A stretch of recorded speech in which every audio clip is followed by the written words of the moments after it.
The last matter on the docket is Dubois and Acre, or Acre.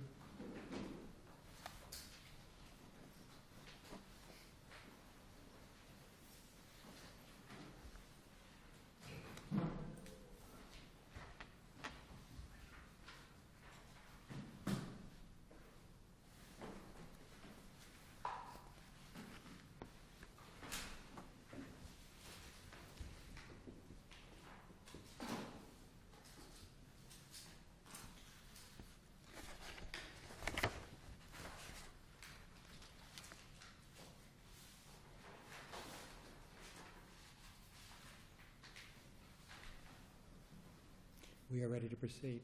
I am, Your Honor. May I proceed? Yes, sir. Please, counsel, go right ahead. May it please the court. My name is Jeff Pratt, appearing on behalf of Appellant Stephen Vaughn, the plaintiff in the action below. Your Honors, the facts are pretty well set forth in our respective summary of the arguments and the facts of the case, so I'm not going to go into the facts in great detail, other than just to refresh the court's recollection. That we're basically dealing with two important dates here. August 27th, 2012 was when prior plaintiff's counsel in the case below, not myself, missed a hearing. Within less than a week after that, or approximately a week after that hearing, he filed a motion for rehearing and for reconsideration. That matter was denied on July 26, 2013. And the important thing about that denial is that it was with prejudice. Now, assuming arguendo that you believe everything in Appellee's answer, there is no basis for that court to dismiss this case with prejudice. The case law is replete and clear that the dismissal of this case, whether it be on a motion to dismiss for want of prosecution or failure to attend a case management conference, the same standard is abuse of discretion. And all the cases talk about it's a dismissal without prejudice. The Henson versus Worf case, which is cited by Appellee in their answer brief, clearly states that even if it had been proper to do so, a dismissal under that rule, citing Florida Rule Civil Procedure 1.420E, is that the case should have been dismissed without prejudice.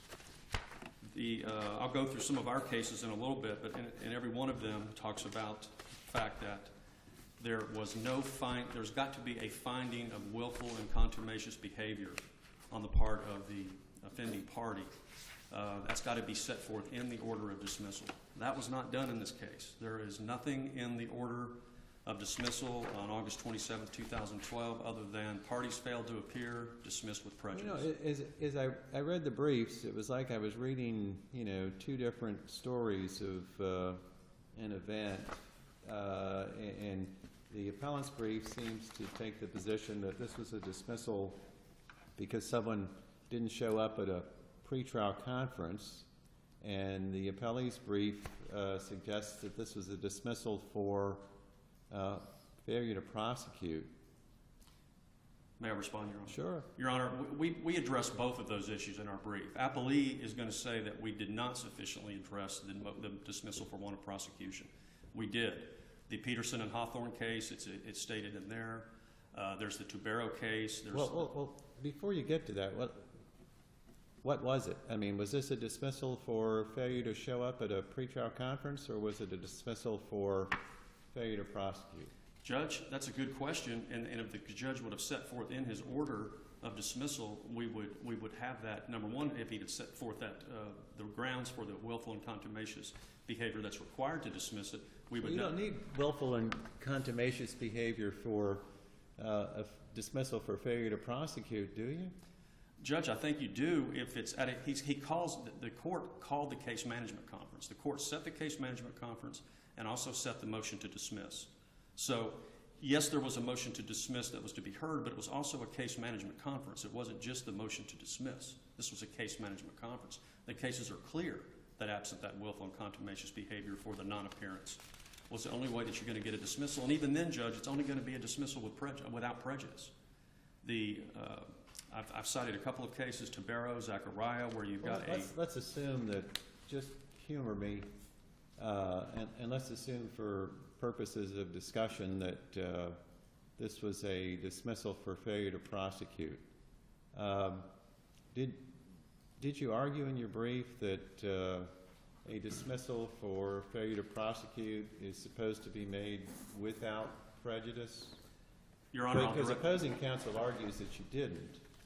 Your Honor, let me direct the Court's attention to page 83 of the record. And I'm reading directly from page 83 of the record, which is the motion to vacate order and rehearing hired by prior counsel. And it states at page 83 that, page 83, a dismissal for failure to prosecute must be without prejudice, citing Nectarides that versus... really wasn't my question. I mean, my question was, did you argue in your brief? No, Your Honor, we did not directly argue we argued the motion to dismiss along with the case management conference non-appearance. To me, it's a distinction without a difference in this case. Whether you want to treat it as a motion to dismiss or a case management conference non-appearance, the standards of the review is the same, abuse of discretion, and the case law speaks to both dismissals and non-appearance at case management conference. That dismissal is to be without prejudice, not with prejudice. And that's what happened here. Okay. May I continue? Sure.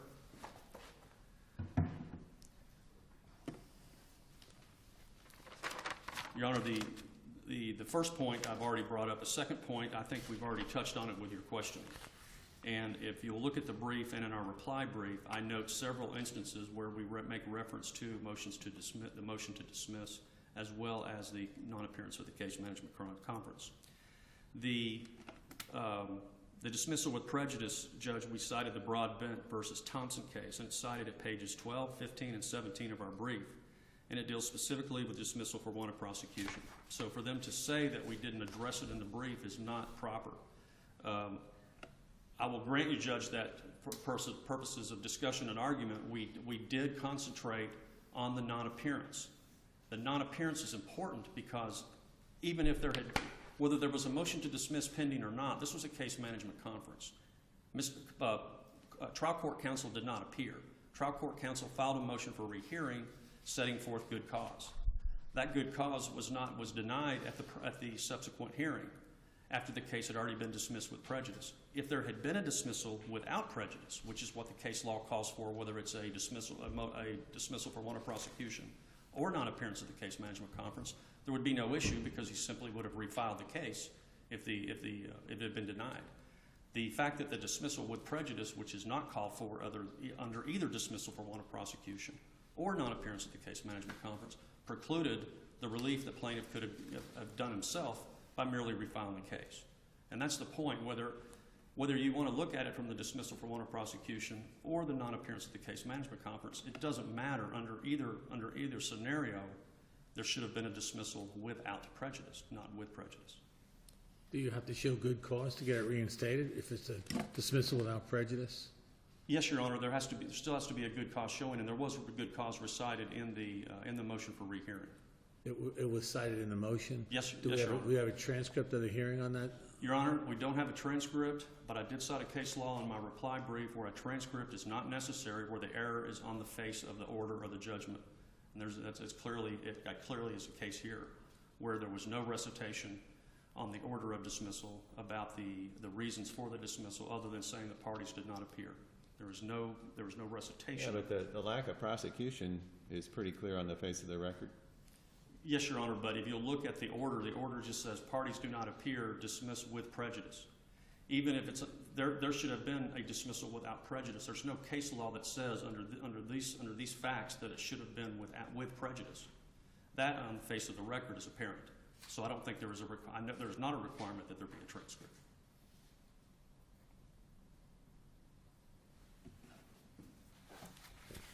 May I continue?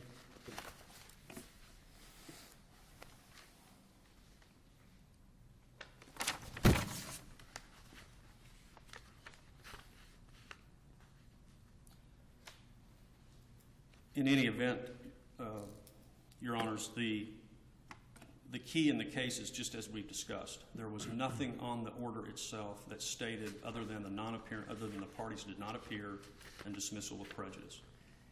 Had there been simply a dismissal without prejudice, then plaintiff's counsel in the trial court below could have moved for the rehearing, and even if he lost that, their statute of limitations had not run, he would have had time to refile the action.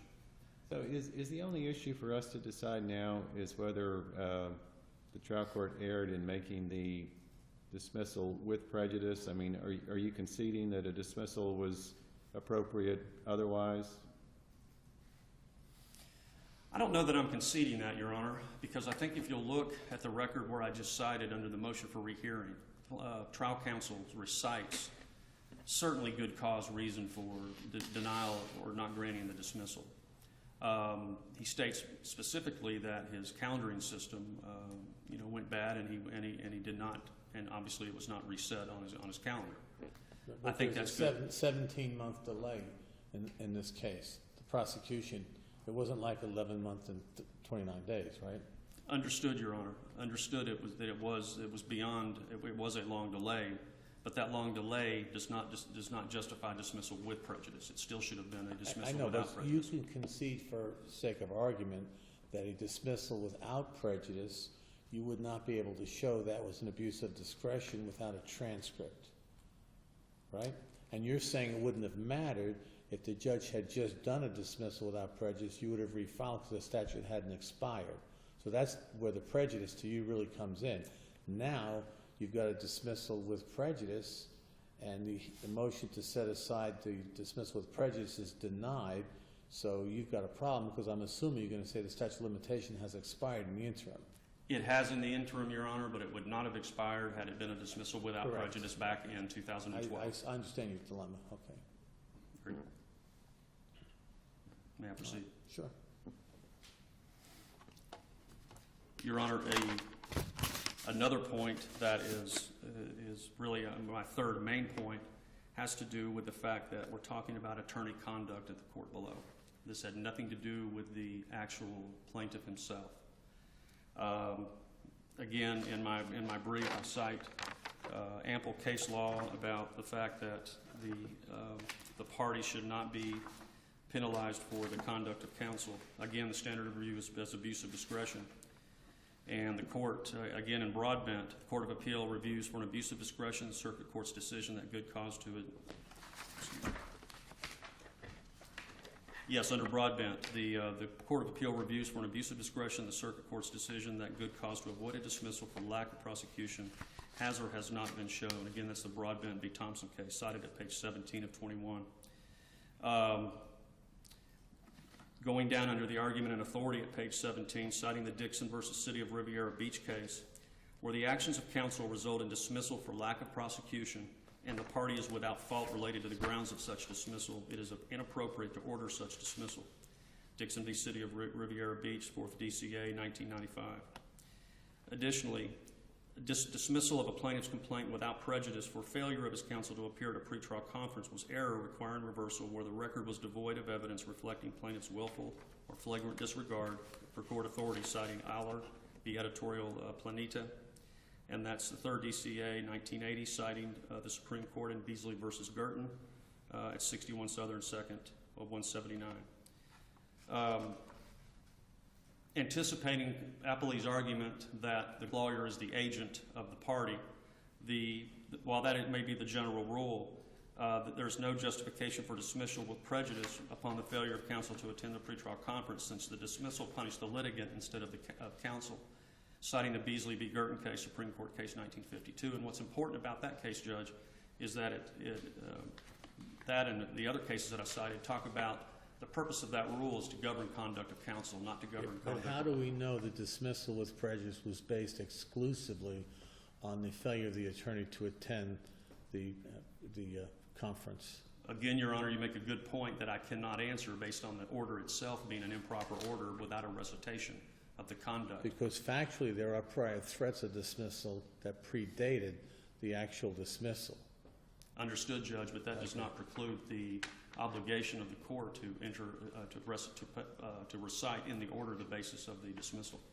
Okay.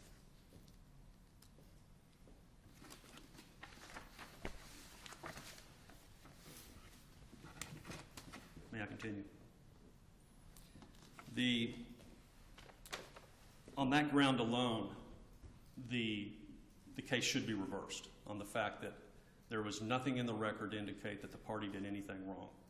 The only evidence in the record that anybody on behalf of plaintiff below did anything wrong was counsel's non-appearance at the hearing. That cannot be attributed to the plaintiff himself. And the cases that I've just cited make it clear that that justifies reversal where there's no conduct by the party. Again, not even if you want to, and you should really look to it further, is that counsel himself had good cause when he, on his motion for rehearing. The motion for rehearing isn't part of the record at page 83 where I cited, where he explains the calendaring system that failed at his office. Counsel, were you intending to reserve any time? How much time do I have left, Your Honor? About 5.5 minutes. I'll reserve the remainder for rebuttal, Your Honor.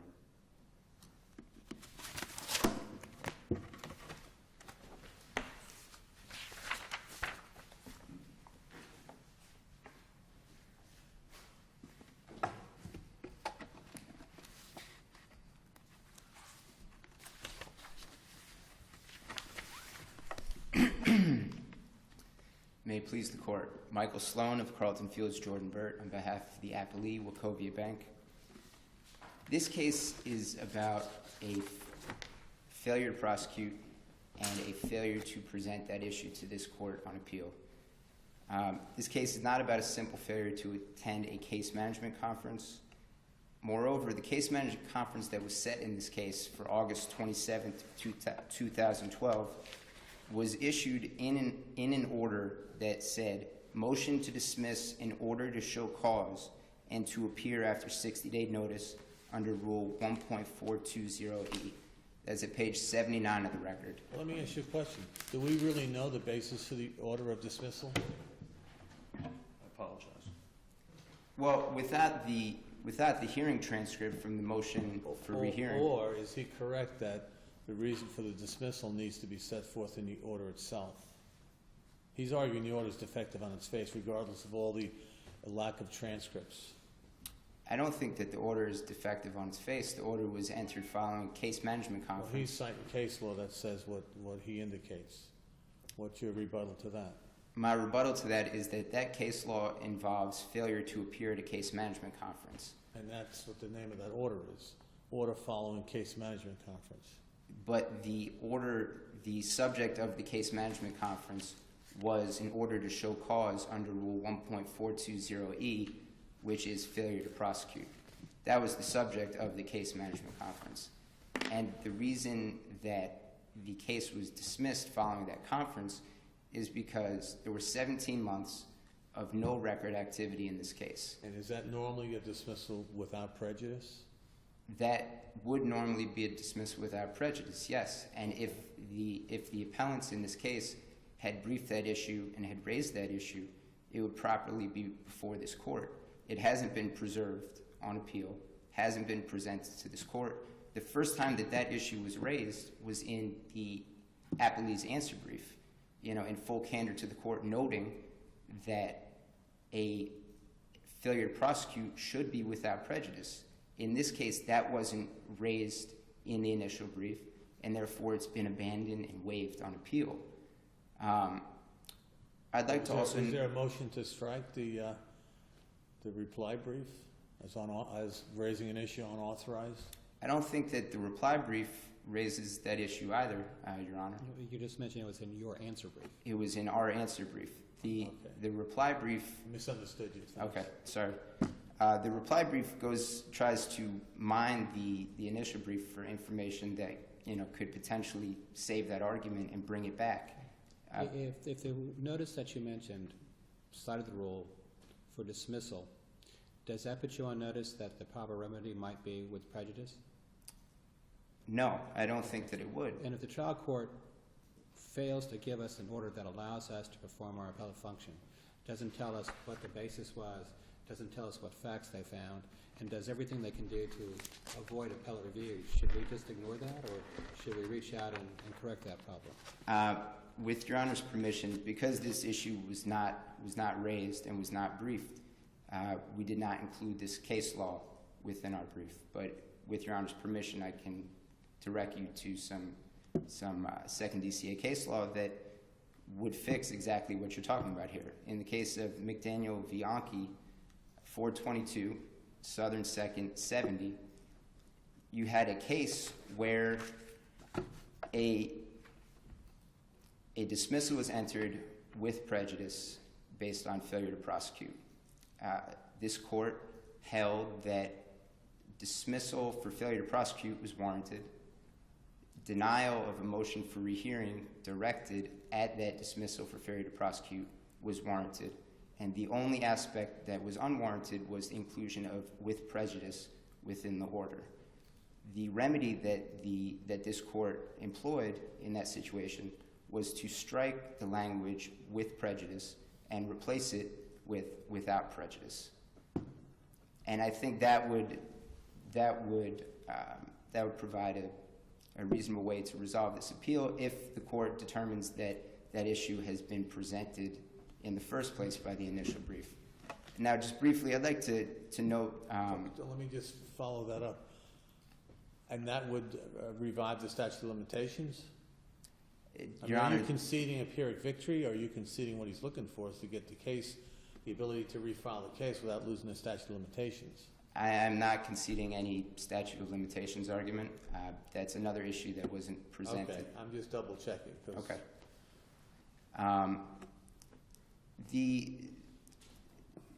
Going within that rubric, there was no good cause for the failure to prosecute in this case. There were 17 months of no record activity from April 2011 to September 2012. The only time that the appellants re-engaged in this case is after it was dismissed. They received multiple warnings of failure to prosecute. They engaged in no record activity. They received a 60-day notice in June of 2012 saying, if you don't create record activity within 60 days, this case will be dismissed. There was no record activity, there was no motion for a stay, and there was no presentation of good cause. They received an order telling them to come to a case management conference on the subject of their failure to prosecute that specifically set forth that they had to provide in writing 5 days before that case management conference their good cause, or show up at the case management conference and present their good cause. They did neither. And this was really in the face of a prior notice to dismiss for failure to prosecute that was only salvaged at the last minute, I suppose. Yes, Your Honor. Yes. And in the motion for rehearing, the motion to vacate, and the motion for rehearing of the dismissal based on failure to prosecute, the good cause presented is the failure of an office calendaring system, which is not good cause under the relevant case law. I direct the court to a fourth DCA case.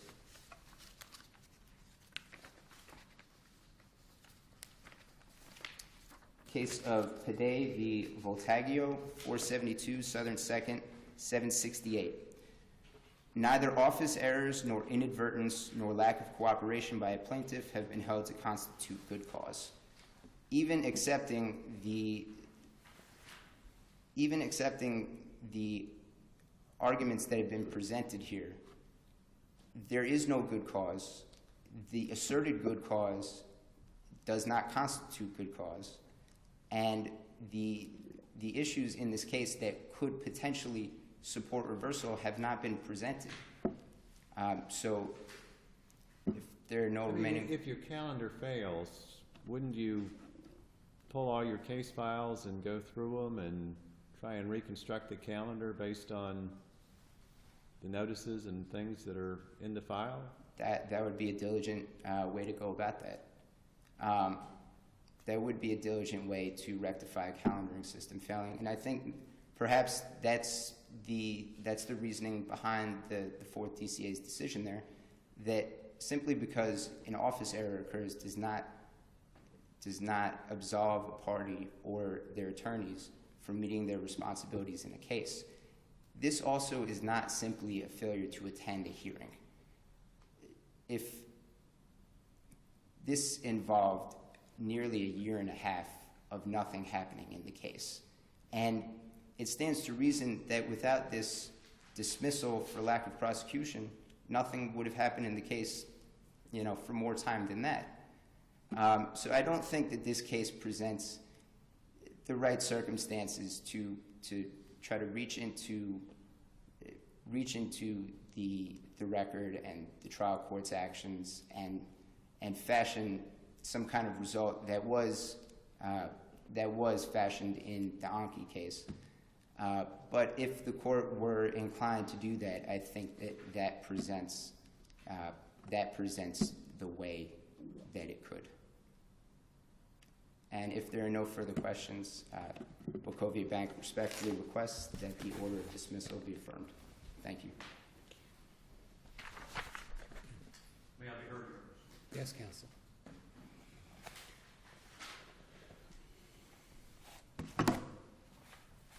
Your Honor, I go back to the first point that I made at the very beginning, and that is whether you look at this as let's assume arguendo that everything that Appellee's counsel said is true. Let's assume that we didn't preserve the issue for the dismissal for want of prosecution.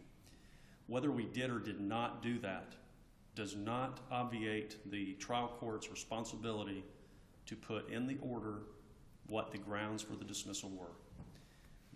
This was a case management conference. This was a case management conference that was to hear the motion to dismiss. But was he correct in saying that the judge ordered good cause to be shown in writing 5 days prior to the hearing? I believe that was in the order, Your Honor. And there's no dispute that was not complied with? The record does not reflect that was done, Your Honor. Okay. So we have something more than failure to attend. We have a failure to abide by a court order. Your Honor, So even though the motion may have contained facially sufficient good cause arguments, there's a failure to abide by a court order to put that in there, and then we have an argument that we don't have a transcript of. Well, and wasn't August 28th of 2012, the circuit court dismissed the case with prejudice, so it was already dismissed when this case management, it's very odd procedurally, because it had already been dismissed with prejudice for lack of prosecution back in August of 2012. And it's only in response to the motion to vacate and for rehearing that the court sets a case management conference and then dismisses it again. It's already been dismissed once. I think those orders were redundant, Judge, because I think the case had already been dismissed. I agree. I don't see the point for dismissing the case again. What the court could have done and again failed to do was recite in the order following that case management conference what he didn't recite in the initial order back in August of 2012 what the grounds were, and in the July 2013 order again dismissed the case, where I agree. I think it was a redundant order and wasn't necessary. Of course, there was no appeal of the August order either. There's no appeal of the order that was entered in August of 2012 that dismissed the case with prejudice. But the motion for rehearing was filed, Judge, and that stayed it stayed the requirement to file the appeal. I don't think he was required to file the appeal. That was stayed when he filed the motion for rehearing. I think the question is which order is on appeal, 1 or 2? The first final judgment or the Good question. Judge, I think they both are. The judge entered the order in July of 2013. It reiterated the order from August of 2012 that it was a dismissal with prejudice, but again, no recitation of grounds other than the first order saying parties didn't appear. The case law is clear that on a case management conference, whether it's to consider a dismissal for want of prosecution or other reasons, there still has to be willful and contumacious behavior for failure to appear. We don't have that in this case. This case should be reversed on that ground alone, not to mention should be reversed on the fact that it's plaintiff's counsel's acts, not the act of the party, and it's reversible error to dismiss a case like that with prejudice. That's pretty clear on the Dixon case that I cited.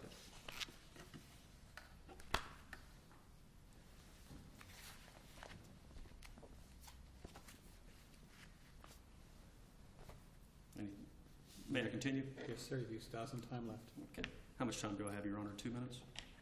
Let's see. You had about 5, and you're at 3:50. Okay. Your Honor, again, whether you, the two main points in this case that justify reversal, that require reversal in this case, are the failure of that order to recite the grounds for the dismissal with prejudice. Even if the order was a dismissal without prejudice, it still should have recited what was in the order. So whether it's with prejudice or without prejudice, there's no recitation of what should have been in the order for the grounds of the dismissal. Had it been a dismissal without prejudice, he could have either, plaintiff's counsel below could have either filed a motion for rehearing or reconsideration, or appealed, or just simply refiled the case. That ability to do that was taken away by the dismissal with prejudice. The other point that requires reversal in this case is the fact that plaintiff's counsel below's conduct cannot be attributed to the party himself. And the Dixon case is pretty clear that a dismissal on those grounds is reversible error. And that's all I have. Thank you, counsel. Thank you both. There we go, it stopped. That will conclude our docket for today. We will be in recess.